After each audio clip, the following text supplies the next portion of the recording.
Breaking news now, electric vehicle maker Rivian reporting second quarter earnings just moments ago. Shares trading about 4.5% to the downside in after hours. Yahoo Finance's Pras Subramanian has the details for us. Pras, what are the big takeaways?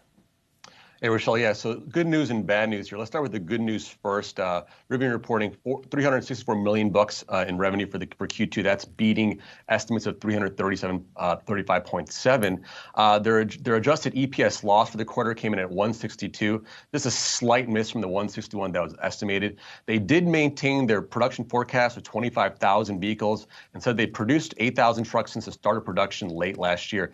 Now, the bad news is they increased their full year 2022 adjusted EBITDA loss to $5.45 billion. That originally was $4.75 billion for the year, so they increased that loss by a little less than $1 billion.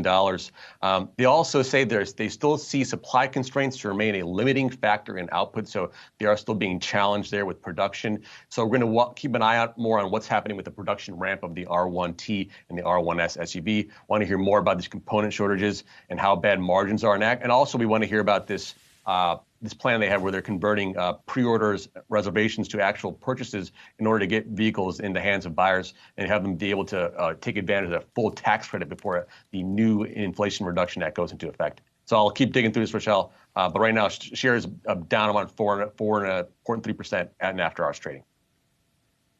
All right. Well, thank you for that update, Pras Subramanian reporting there. So, Brian, as we're seeing their shares still falling in after-hours trading, and that's despite coming out ahead on the top and bottom line. But obviously, it comes down to production. This is a company that was very slow when it came to getting the production rolling out, even though it beat Tesla to the punch in getting its first pickup SUV, its pickup truck to the U.S. So it'll be interesting to see if they can actually pick up that momentum once we see what happens with their production. Yeah, well, I mean, interesting to see that the earnings report says that as of June 30th, so a little bit lagged here, that's the quarter that they're reporting, their net R1 pre-order backlog about 98,000 for consumers in the U.S. and Canada. And you wonder whether or not that backlog is going to get bigger because of what Pras just mentioned, which is the fact that reservation holders can now sign binding purchase agreements to get one of these trucks in order to get that $7,500 federal tax credit that, has just been recently passed. So I think that that's going to very much put more pressure on Rivian to meet those production numbers, even though, of course, it's going to be a good thing on the top line to get more reservations